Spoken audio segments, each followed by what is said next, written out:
আজ আমি আবারও একটি মাছের রেসিপি নিয়ে চলে আসলাম। তো দেখো এগুলো কি মাছ, দেখে বুঝতেই পারছো, ট্যাংরা মাছ। এবার আমি মাছটাকে লবণ, হলুদ, কিছুটা সর্ষের তেল দিয়ে মাছগুলোকে আমি খুব ভালোভাবে মাখিয়ে নেব। এখানে সর্ষের তেলটা দেওয়ার কারণ হলো মাছটা ভাজার সময় একটুও ছিটকাবে না। মাছটা লবণ হলুদ মাখিয়ে 5 মিনিট পর্যন্ত রেখে দেবো।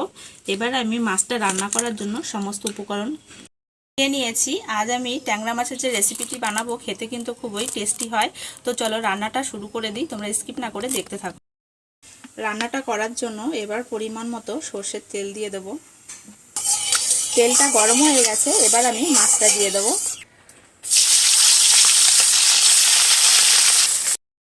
এবারে আমি মাছগুলো উল্টিয়ে খুব ভালোভাবে ভেজে নেব।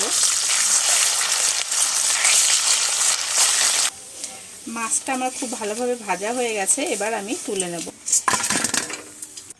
এই মাছের তেলের মধ্যে আরও কিছুটা পরিমাণে সর্ষের তেল দিয়ে শুকনো লঙ্কা, তেজপাতা, জিরে ফোড়ন দিয়ে দেবো পেঁয়াজ কুচি। একটু লবণ দিয়ে পেঁয়াজটা আমি খুব ভালোভাবে ভেজে নেব। পেঁয়াজটা ভাজা হয়ে গেছে, এবার দিয়ে দেবো রসুন বাটা, আদা বাটা, জিরা বাটা, আর দিয়ে দেবো লঙ্কা বাটা, দিয়ে দেবো হলুদ, স্বাদ মতো লবণ, আর দিয়ে দেবো টমেটো কুচি। এবার আমি মশলাটাকে ভালোভাবে নেড়ে চেড়ে কষিয়ে নেব। মশলাটা আমার কষানো হয়ে গেছে, আর এখানে আমি আলুটা আগে থেকে ভেজে নিয়েছিলাম। এবার আমি আলুটা দিয়ে দেবো,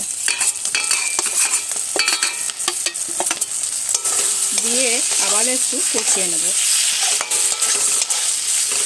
এবার দিয়ে দেবো জল।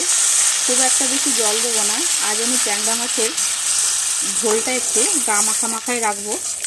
ঝোলটা ফুটতে শুরু করেছে, এবার আমি দিয়ে দেবো ভেজে রাখা মাছটা দিয়ে এবার আমি কিছুক্ষণ নাড়াচাড়া করে রান্না করে নেব। রান্না হয়ে গেছে, এবার আমি নামানোর আগে কিছুটা গরম মশলা গুঁড়ো আর ধনেপাতা কুচি দিয়ে নামিয়ে নেব। তো বন্ধুরা, রেসিপিটি তোমাদের কেমন লাগলো কমেন্ট করে জানিও। ভালো লাগলে লাইক, শেয়ার, সাবস্ক্রাইব করে এই চ্যানেলটির পাশে থেকো।